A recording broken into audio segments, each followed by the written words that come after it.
Good morning. I'm Felicia DePaula, Program Development Specialist with the New Mexico Economic Development Department. The Rural Efficient Business Program is a partnership between EDD, New Mexico State University, and the New Mexico Manufacturing Extension Partnership. The program strives to assist rural small businesses and agricultural producers in New Mexico to reduce energy consumption, increase profits, and explore ways to implement renewable energy systems. I'm joined by John Winscott, Economic and Energy Diversification Coordinator with MNERD. Today we're doing things a little bit differently. We're joined by 3 sustainability experts who will all take part in a panel discussion. So we have all of our experts backstage. We're going to give a brief bio about each and pull them into our chat. So with us is Kelsey Ratter. She is the City of Albuquerque's first sustainability officer, leading city efforts to reduce greenhouse gas emissions and prepare for changing climate conditions. Over the last several years, she has had the opportunity to work with many New Mexico-based organizations and agencies on some of the leading topics in energy, water, agriculture, and wildlife conservation. Kelsey graduated from the University of New Mexico School of Law with a certificate in environmental and natural resources law. Prior to her role at the city, Kelsey was the National Resources Policy Director for New Mexico First, a nonpartisan policy nonprofit. Kelsey also serves as a commissioner on the New Mexico Water Quality Control Commission. So I am sure you and Glenn will have a lot to talk about. Kelsey, thank you so much for joining us. And if there's anything we missed, please feel free to add it. If not, then we will move on to our next intro. All right, I'll introduce our next panelist, Neil Denton. He is the Sustainability Officer for the City of Santa Fe, where he coordinates efforts to implement the city's sustainability and resilience goals. He has more than 12 years of experience working in the fields of sustainable materials management, transportation, clean energy, and surface water quality. Neil holds a Bachelor of Science degree in geography from Texas State University and serves on the Land of Enchantment Clean Cities Coalition Board of Directors, the Santa Fe Emergency Management Coordinating Group, and the North Central Regional Transportation District Sustainability Committee. All right, good morning, everyone. Thank you so much for joining us. Yeah. Thanks, Neil. And finally, we have Glenn Schiffbauer. After 16 years in management at the re-owned Rancho Encantado, he started 2 small cause-related businesses in Santa Fe. In 2005, he became a liaison and project manager for Robert Redford in New Mexico, working on a variety of projects in film, government, and sustainable construction. In October of 2012, he became executive director for the newly founded Santa Fe Green Chamber of Commerce. The Green Chamber has grown to 165 business members. Glenn has led the organization to co-host the Next Generation Water Summit for 4 years, a conference dedicated to water conservation that attracts speakers and attendees from around the world. Arising from the conference came a partnership between the SFGCC and the City of Santa Fe to develop and institute the country's only restaurant water conservation program that will be expanding to other businesses in 2021. He also spearheaded the passage of benefit corporation legislation in New Mexico, winning the National 2020 Policy Champion Award for the Certified B Corp.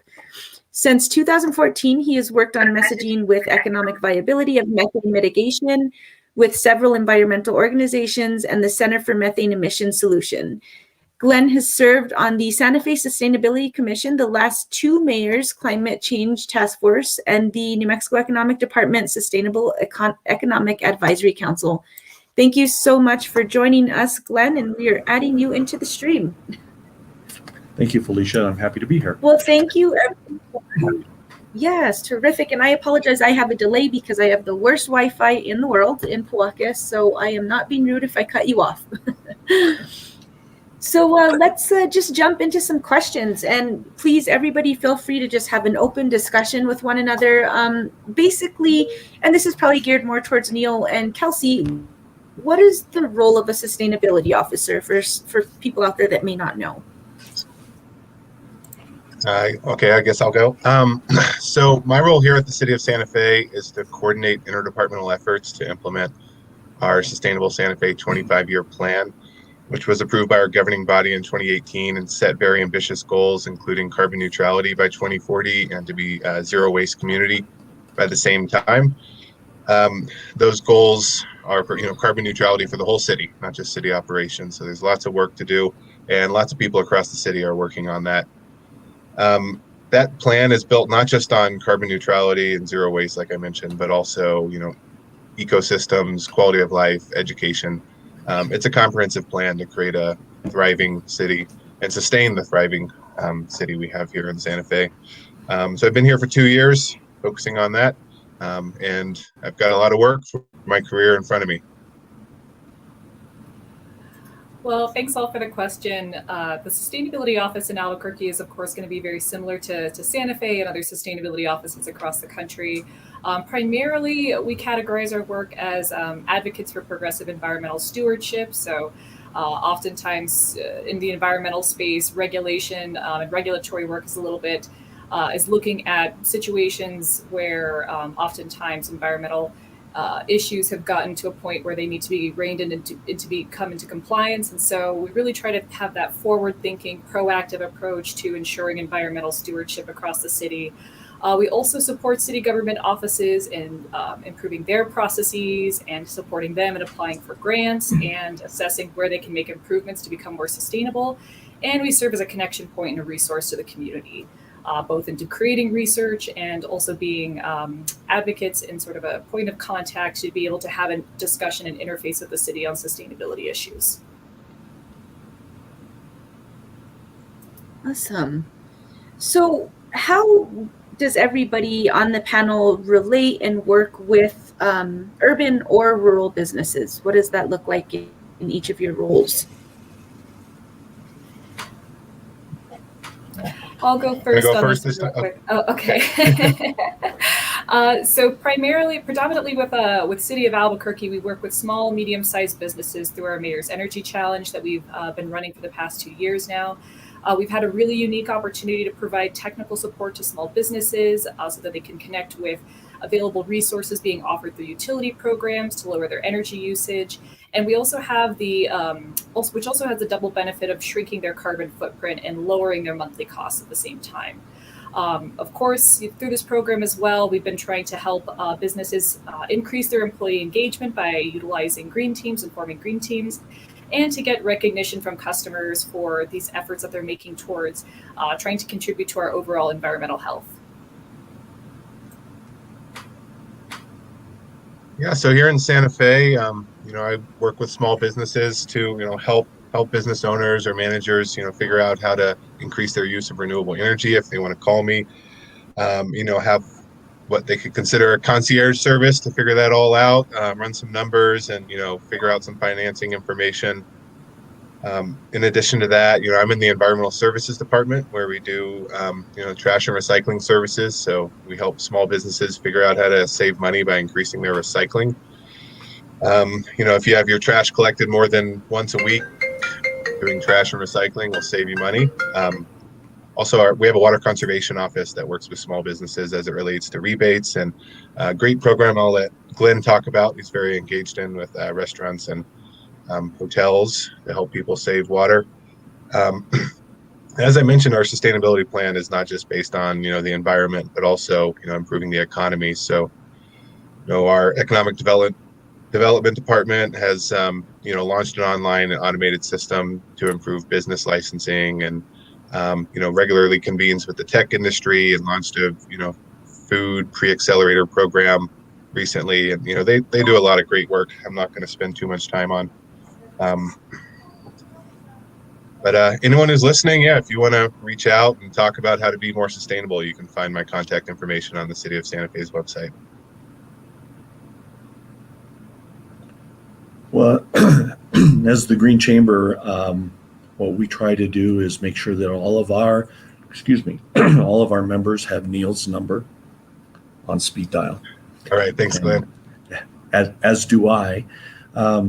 We have been working, as Neil mentioned, with restaurants and hotels on commercial water conservation program that is a one-of-a-kind program in the country, and it's been fairly successful, and we are trying to expand that.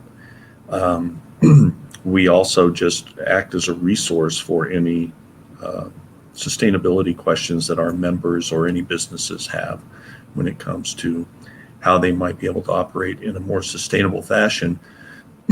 We have also a few members that are outlying from the Santa Fe area, and so we try to help them as well, even though we don't have the resources that we do with water conservation here. But we are looking at a couple of geographic expansions of the water program to start with, and then perhaps some of the energy efficiency programs that we would like to instigate. Taos and Las Vegas have both expressed some interest. It's a little tougher when you get into the rural areas in the northern part of the state, but we're trying to do some outreach to work with the businesses there.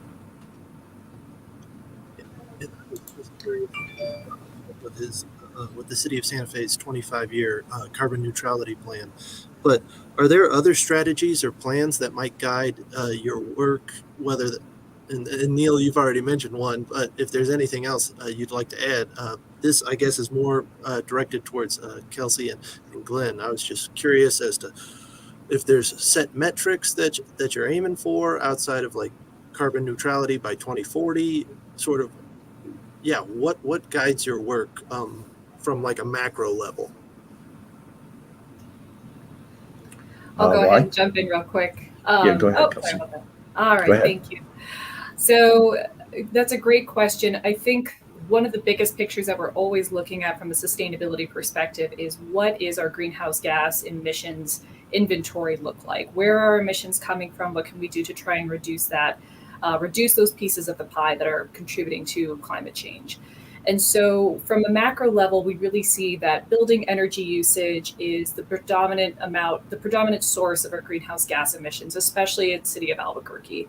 And so encouraging businesses to commit to action to increase their energy efficiency and reduce their energy use, again, is really just a major goal of ours, really a tangible way for us to not only impact our environmental contributions, but also ensure that businesses are using as little energy as possible, which is ultimately going to be saving them on their utility bills.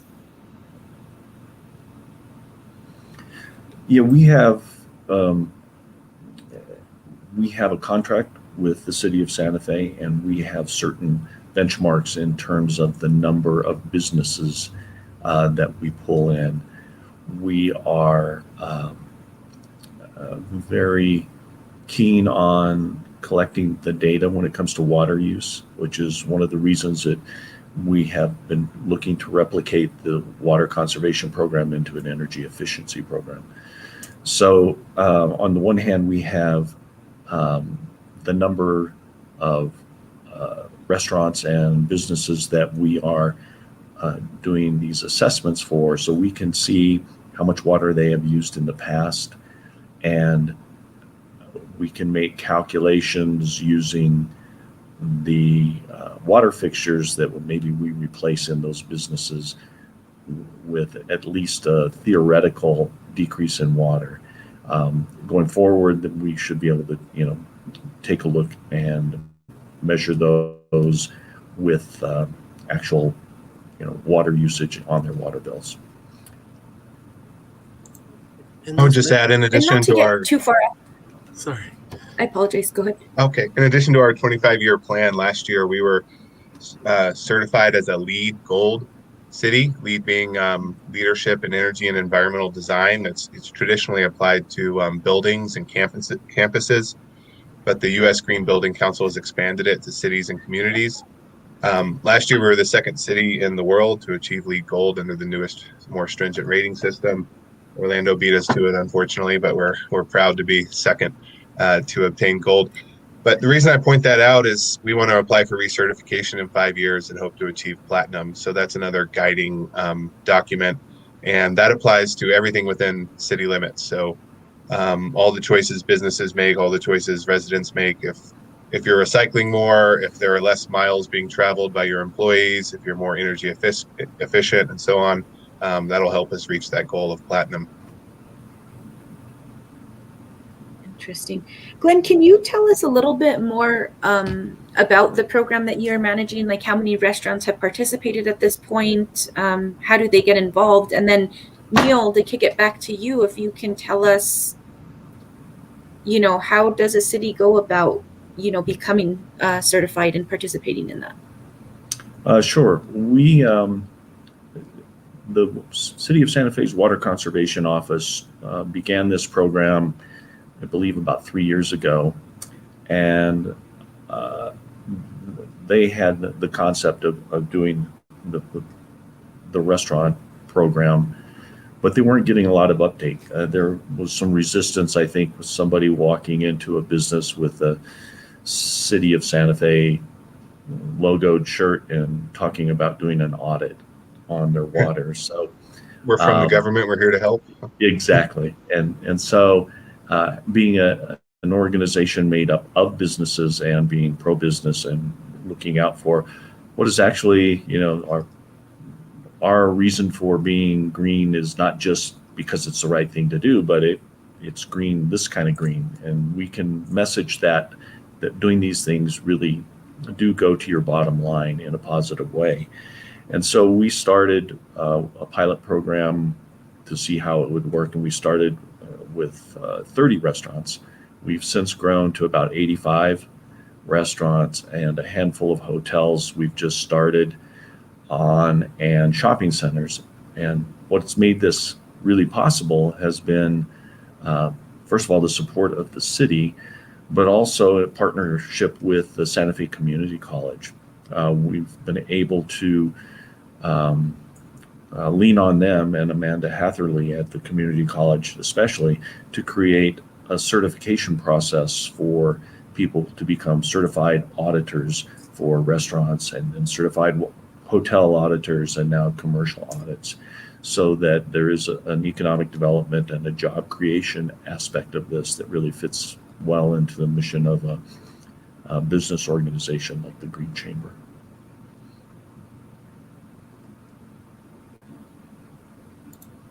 All right, my turn. John, do you have any yeah, anybody?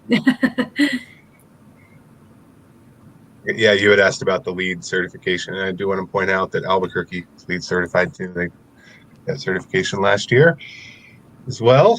Happy to be putting New Mexico on the map with both of our effort, all of our efforts combined.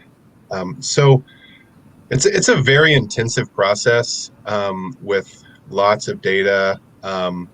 Just for example, one credit is for a low carbon economy where you do a greenhouse gas inventory over 3 years and correlate those data to GDP.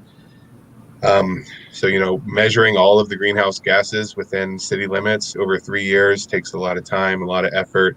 There are credits for things like compact and mixed use development, credits for social equity. We're looking at things like crime rate, air quality, and these criteria come from best practices across the country and across the globe. That's why we decided to pursue it, because the organization putting everything together, they've convened experts in the field, and there's always improvements to be made. The next version comes out that's bigger and better.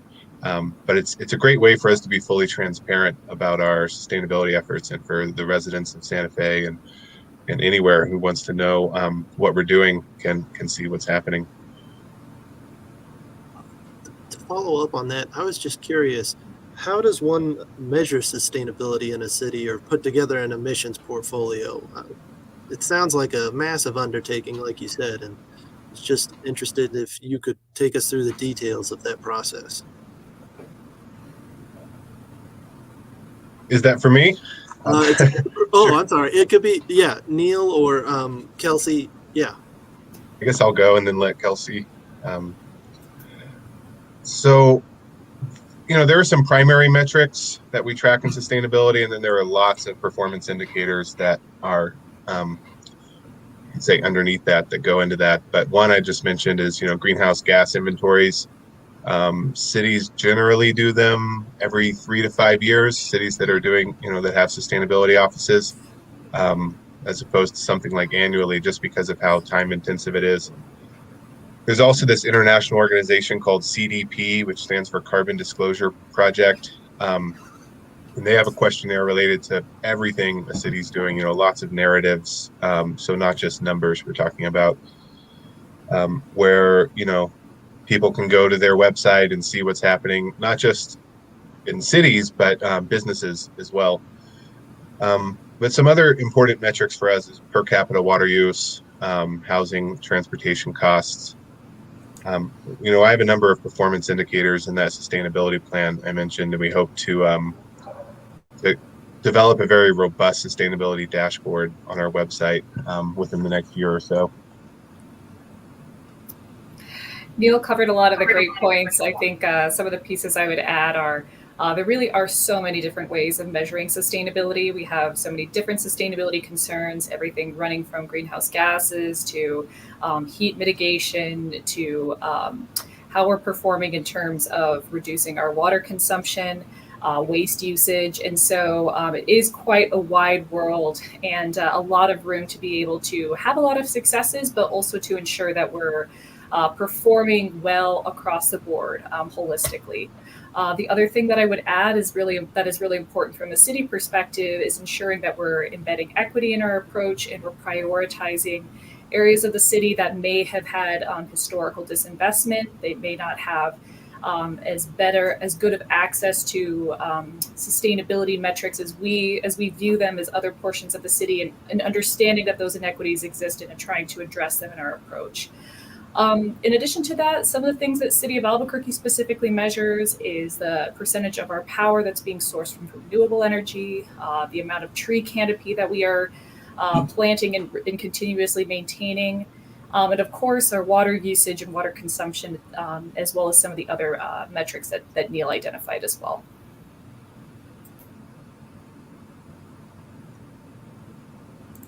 Thank you so much. Awesome. So Glenn, to kick it back to you, how can companies better utilize the Green Chamber? I don't know if anyone's effectively utilizing it, but how can we get more businesses on board to really utilize your services and your efforts? Well, that's, my daily question for myself is how do I grow my membership, and how do I message and get the word out about things we're doing. And a lot of it has been focused on the advocacy that we've been doing, and I think that that has attracted our members probably as much as any of the resources that we can provide in connecting them with people like Neil, and also the B Corp folks that really help a business take a look at their business practices. And many of our businesses themselves are terrific resources. So we try to connect businesses that have a question about any aspect of sustainable business practices to somebody who's already doing it. We have here in the city of Santa Fe 2 benefit corporations. We have only 8, we have about 10 now around the state of New Mexico. But Meow Wolf is a benefit corporation, as is Positive Energy Solar. And so they have gone through the stringent guidelines of becoming a B Corp. And they act as a good resource not only for our other business members, but for me, and talking about what kinds of things they're discovering that we can share with our members. And certainly the restaurant program has been a great way for us to perform some outreach to show a way that we are kind of evolving differently than maybe a typical chamber of commerce, rather than have a luncheon that says we can explain to people, if you do these things you're going to save water and therefore save money. We've been able to, with our partnership with the city and with the Santa Fe Community College, actually go into these businesses and not just talk the talk, but walk the walk. Kelsey, is there anything similar to that in Albuquerque that you're utilizing as a resource to better connect businesses and the efforts that you are making at the city? We've had some really fantastic partnerships with the Hispano Chamber of Commerce. Of course, I think that our Economic Development Department and their Small Business Office is a really fantastic resource. And they ensure that they're another connection point to small business resources, but also potentially to Sustainability Office as well. Of course, this is an area that we're very excited to continue to invest in, especially with some of the success that we've had with our Mayor's Energy Challenge. We always want to ensure that there are comprehensive resources available for businesses that do want to have some lessons learned, have the ability to be able to find a comprehensive listing of available resources for them. And so very excited to continue to focus in this space and grow that reach. And Kelsey, just to follow up Can you on tell that, us more about the Mayor's Challenge, Kelsey? Sorry, my delay is terrible. Yeah. But can you tell us a little bit more? Yeah, that'd be awesome. Absolutely. So the city received some grant funding through Bloomberg Philanthropies about almost 3 years ago now that we were able to utilize to provide technical resources, so technical experts that assisted small and medium-sized businesses with really triaging what their sustainability improvements could be. I think that's, of course, really important because every business is so different. Energy usage patterns are different, facilities are different, and even personnel, so who is commuting to and from a business, could all really vary and all has an impact on sustainability. And so what was really exciting about the Mayor's Energy Challenge was to really provide a very in-person and sort of personalized experience for different businesses who, through our technical experts, were able to triage what types of improvements they could make, whether that be having an energy audit conducted at their facility to identify where their highest sources of energy usage were, and then have access to rebates that are available for all businesses at this point through our local utilities to be able to make those improvements in a cost-effective way, as well as forming green teams within their staff to really continue that work and embed that sustainability commitment in the long term. And also even think about down to the point of how are we transporting ourselves to and from work? Is there ability to be able to reduce those transportation emissions, either through having access to bus passes, utilizing active transportation through riding bikes, et cetera, or allowing for some more remote work access? And so, very excited again to have been able to participate and provide that program with the grant funding we received. And we really see it as a doorway to be able to consider more opportunities and provide similar resources in the future for businesses.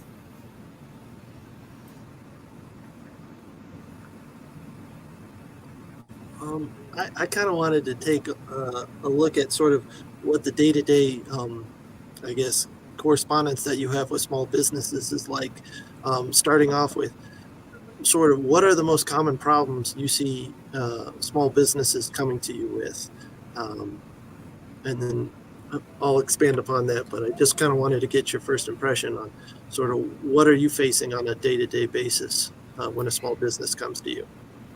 Absolutely. I think that one of the biggest struggles or one of the common issues that we see small businesses struggling with is really just that awareness and the connection between facility improvements, reducing utility bills, and supporting the environment, all under that umbrella of energy efficiency. Again, the awareness that there are rebates available, free audit services, training services through local utilities, and then really drawing that connection together of taking those actions will actually help to lower those utility bills, to help folks be able to make a positive impact on our environment.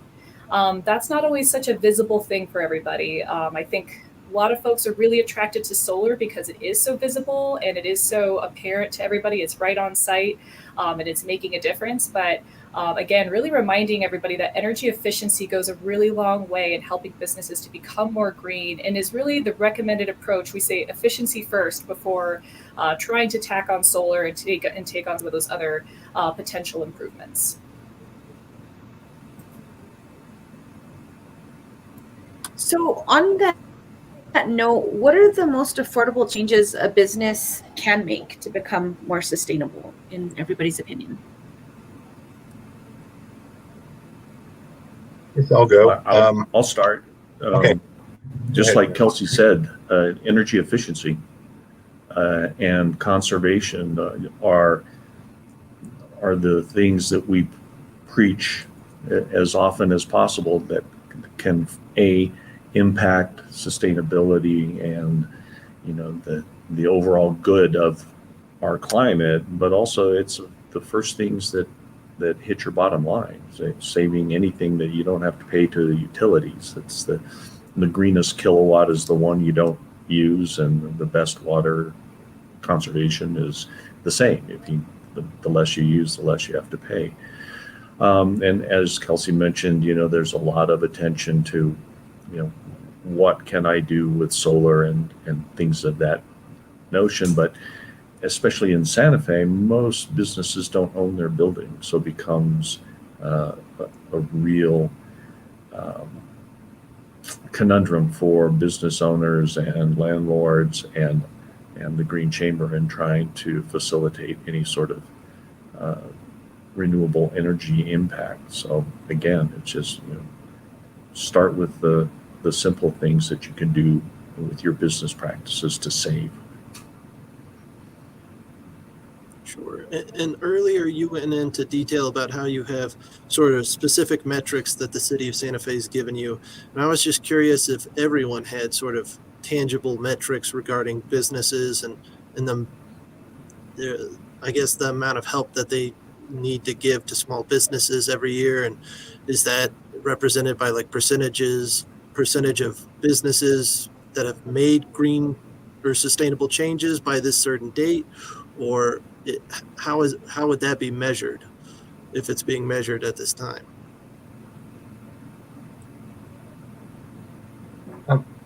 In Santa Fe, we don't have a goal like a percentage of businesses doing something by a certain date. You might see more nuanced goals related to grants or like the water conservation program that Lynn talked about, but not like an overarching goal related to businesses. It's more looking at things like citywide energy use and a number of businesses we've helped with energy efficiency, water conservation. We track that as it relates to water conservation. We run the water utility here. But not as explicit as a number of businesses by a certain date.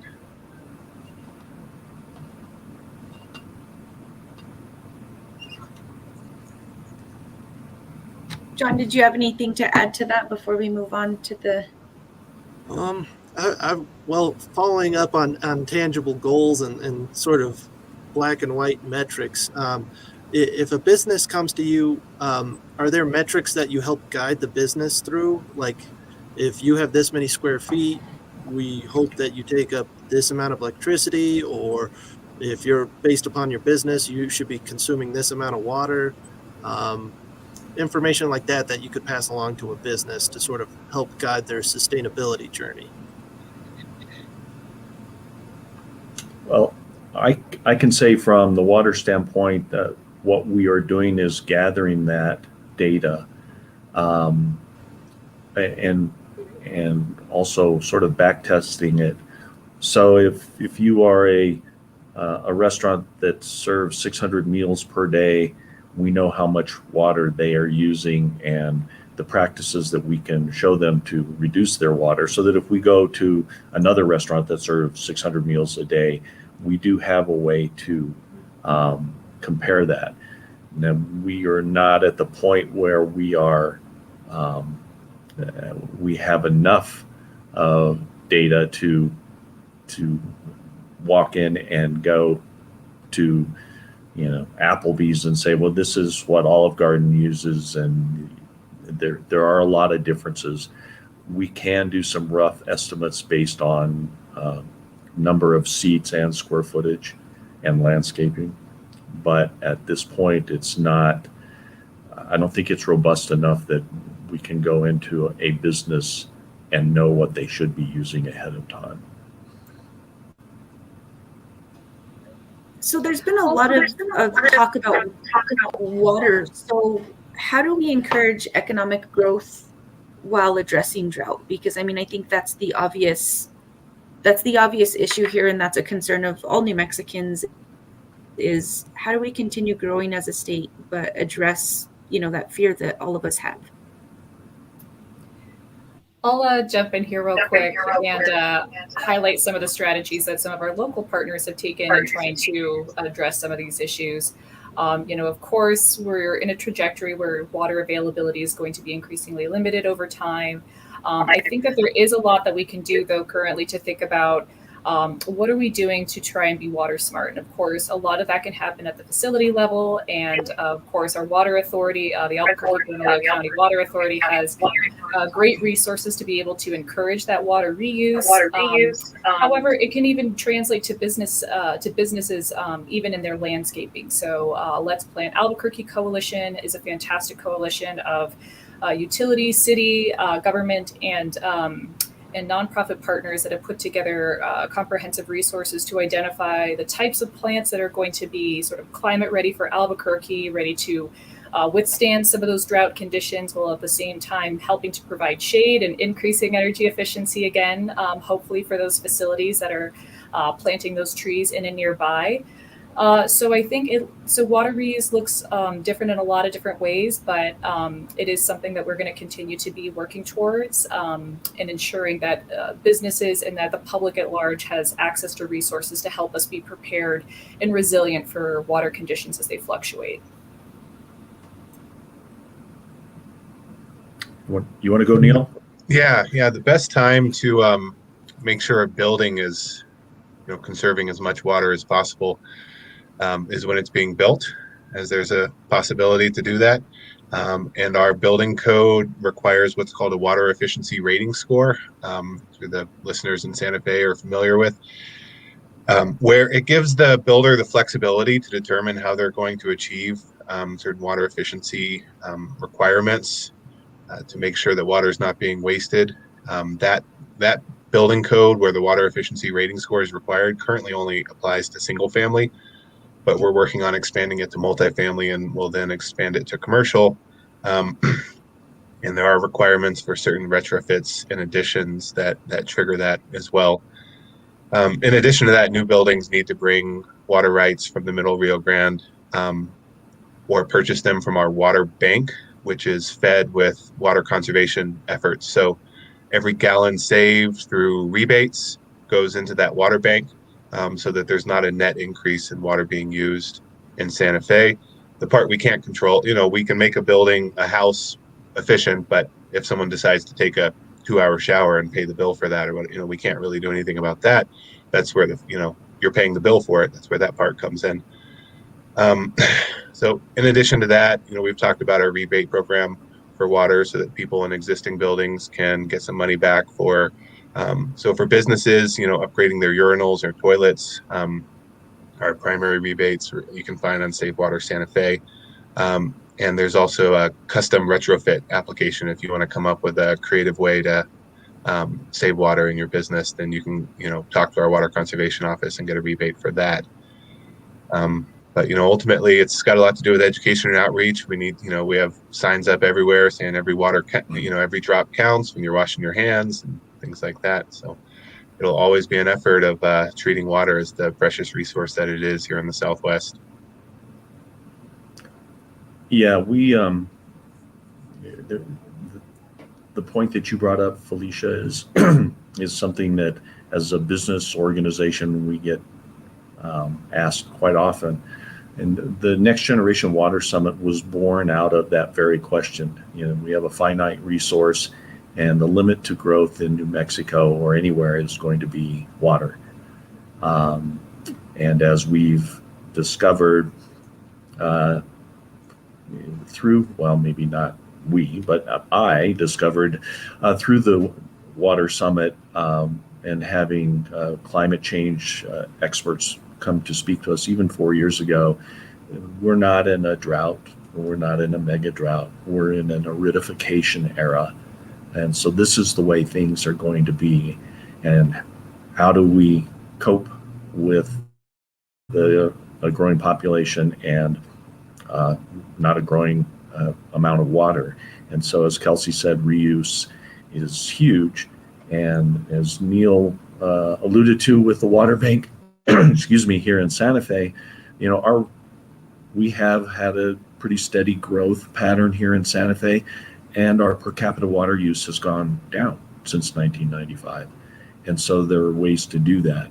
And, there are a lot of people here that don't want any more growth. They want to, become Aspen and shut the gates, and only those of us who are here now can live here now. And that's where the social equity comes into play, with our mission. And that's, we need to figure out how to do this and do it right. And so there have been a lot of ideas and a lot of technologies that have been introduced to us at the Water Summit that we hope to institute.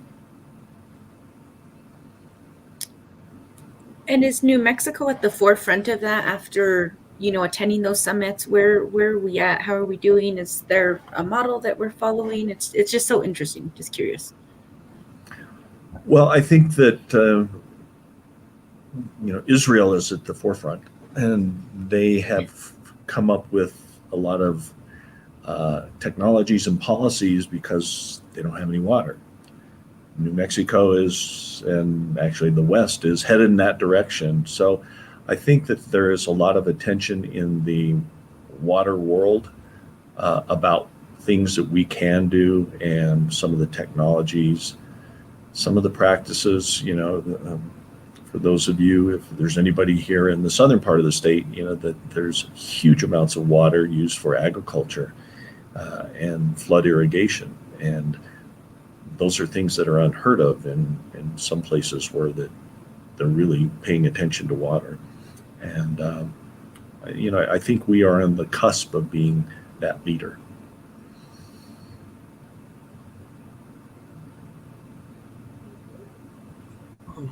I'd like to sort of pivot to building envelopes. In sort of a similar fashion to how we just talked about water, just kind of wanted to see what experience each of you have had with coming across innovative practices or products that you see pop up with renovating some of these building envelopes of older businesses or homes in the state, and what would be some surprising things that we could maybe mention to some small businesses that might not be aware of them.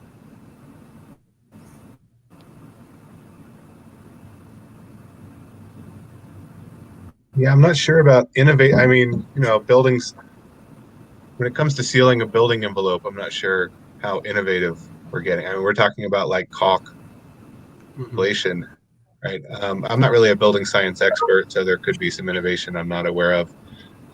But something to be mindful of is a thermal bypass. If you have a well insulated space, but then there's a part of it, just a hole that's not, then that kind of becomes a vacuum for heat or cold transfer.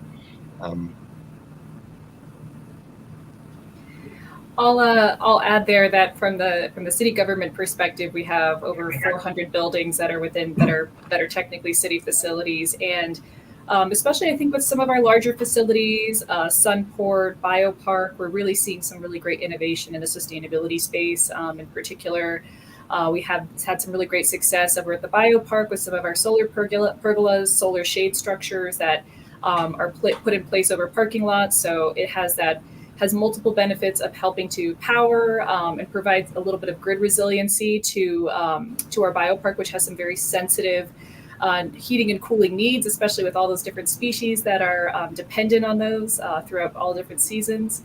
But at the same time, while that is generating power and is also connected to some battery storage, it's also those shade structures are helping to prevent sun from being absorbed by the parking lot asphalt, which is of course then re-released at night, contributing to the heat island effect. So I think that's a nice example of doing a sustainability measure that is ultimately a cost-saving measure that has multiple benefits. In addition to that, our Sunport is really doing some fantastic work with contracts that they've had with Soilutions down in the South Valley, ensuring that food vendors' organic waste is being sourced over to be composted and then reused, as opposed to being put into the landfill that would then contribute to methane and to greenhouse gas emissions. And so, I think there's a really lot of exciting opportunities, regardless of whether you're a very large facility or a small facility, to think about what your sustainability footprint is and to tailor actions accordingly.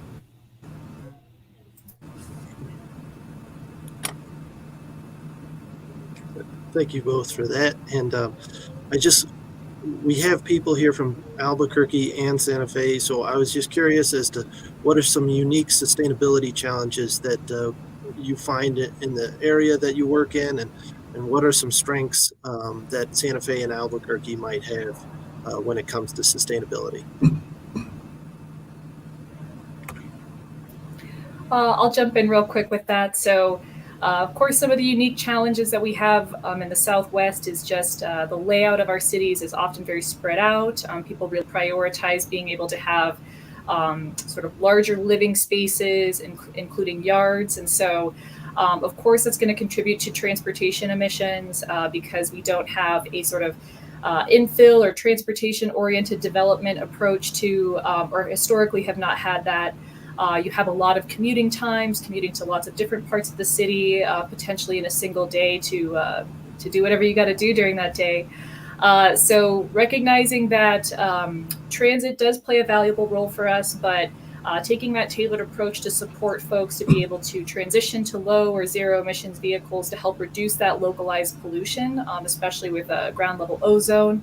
That is, I think, a unique challenge, especially to Albuquerque and other cities throughout the Southwest. And of course, heat. Our arid conditions are going to be increasing over time. And so thinking about, again, that delicate balance between conserving water resources while at the same time ensuring that we're growing our tree canopy and making long-term heat mitigation steps to ensure that people are safe in the summers and will continue to be so as time goes on. Those are definitely some unique challenges. On the flip side, of course, we have excellent conditions for renewable energy development throughout the entire state of New Mexico. And so especially with the development of community solar rules that are going through the rulemaking process right now. I'm very excited to see even more opportunities available to lots of different types of community members, businesses, and organizations to take advantage of our great solar conditions.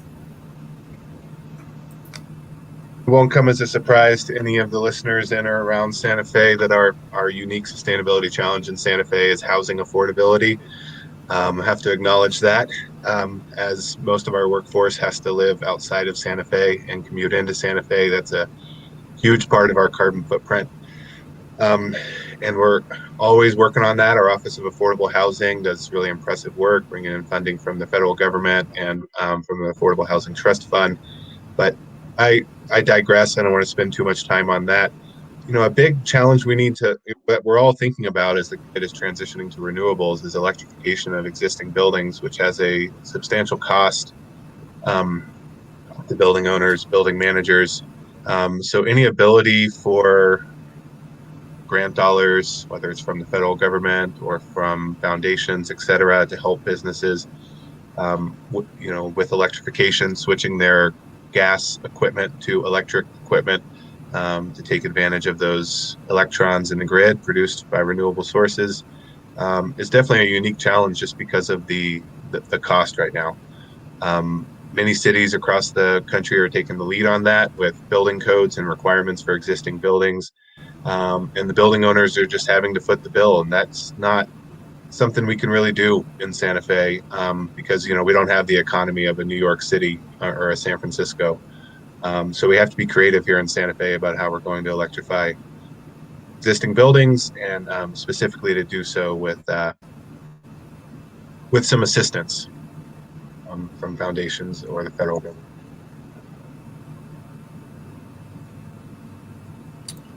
Yeah, I would I think just echo what Neil and Kelsey said. Transportation and in Santa Fe, Neil and I have worked on task forces and other things trying to figure out how to get more people to use public transportation, and that's been a challenge.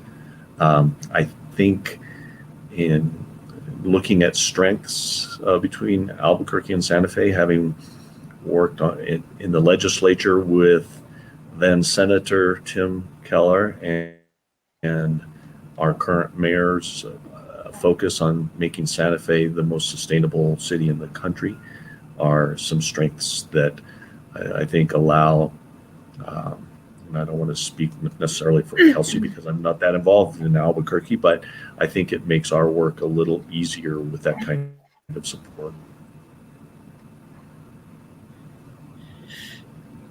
Kelsey, did you have anything to add to that? I think, yeah, Glenn is exactly correct that making sure that our leadership is really valuing sustainability, that our policymakers recognize that good sustainability measures are cost-saving measures, and that really there is a fantastic bipartisan argument to make for implementing sustainability measures, that we're investing in what we believe is going to have a long-term payoff or even a relatively short-term payoff, depending on the type of activity that we're engaging in, is really important, not only from a business aspect, but also just from saving taxpayer dollars and making sure that we're making smart investments. Amazing. Well, we're about winding down on time, so John, unless you had anything else, I wanted to close out with a question before we end today's panel. So for each of you, where do you see the future of sustainability for New Mexico in 10 years?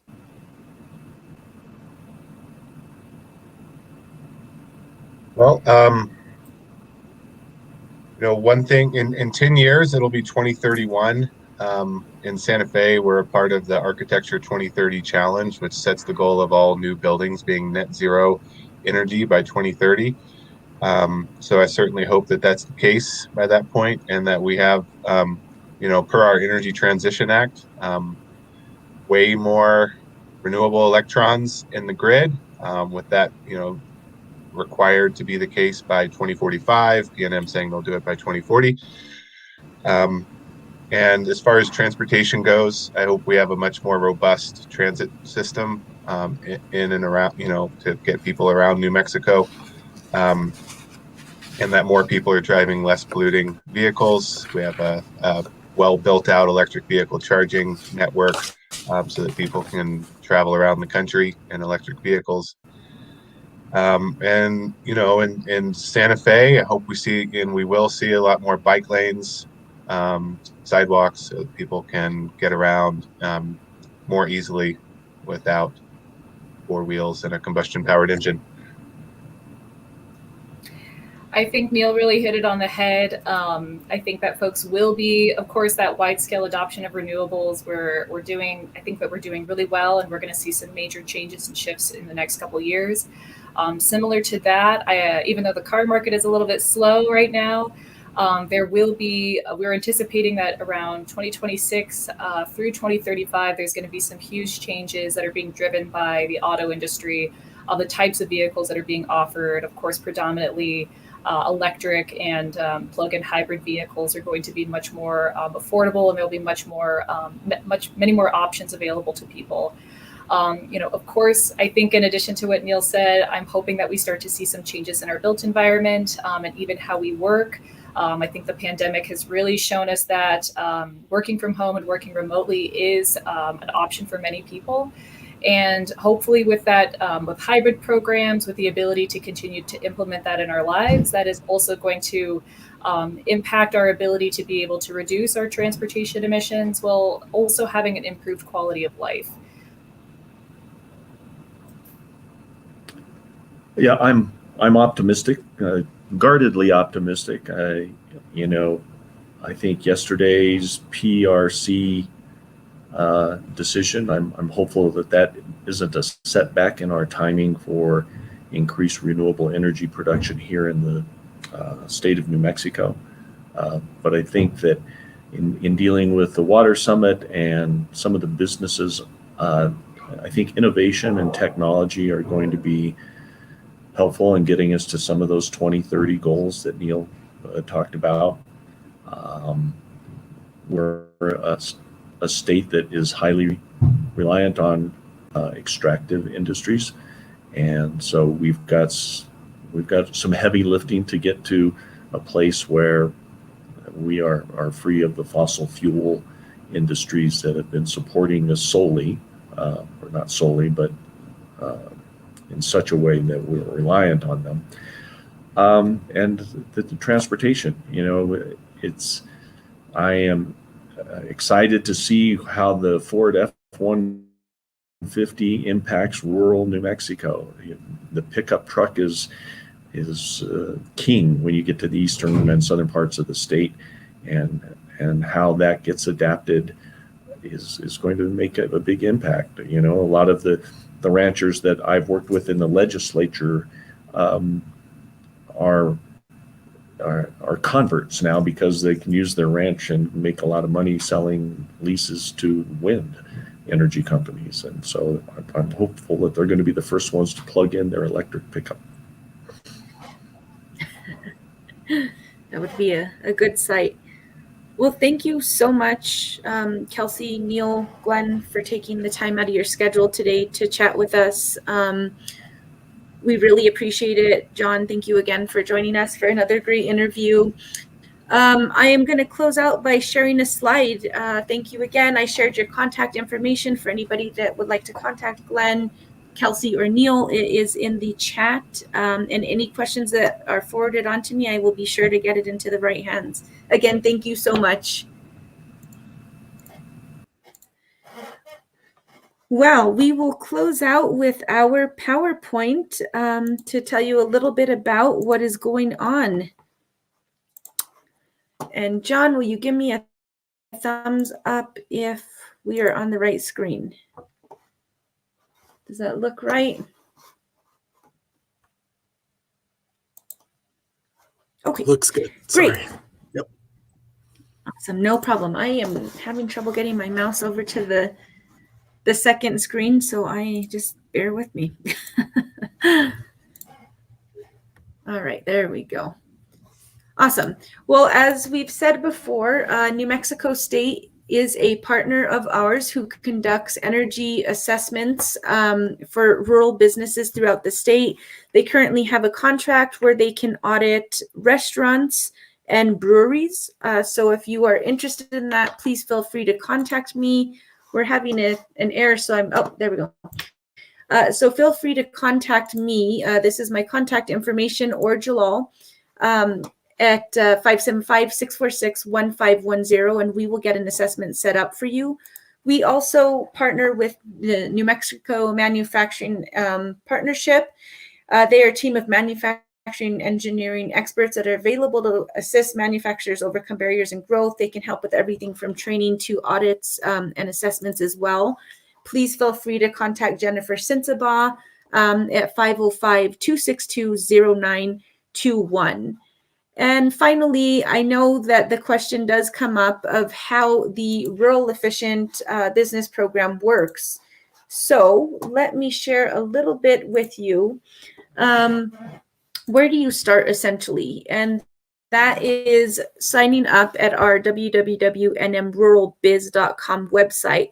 You'll be able to identify your needs, whether that's resources, financial support, connection to assessments, whatever that looks like. That will then connect you to me or Joanna Nelson, and we will then connect you to financial resources through NMSBA, through MEP, USDA, who has their REAP grant out that I want to drop on right now. The deadline is March 31st. So any businesses interested in that, please feel free to reach out to me, and I will connect you with Carlos at USDA, and we can help get that completed. That is the conclusion of our Rural Efficient Business Program interviews for the year. Thank you to everybody who has joined us, and we look forward to being out and about next year as we start our new interview series. So thank you, everybody who joined us over the course of the last 12 months, and have a happy new year and happy holiday. Thanks again, John.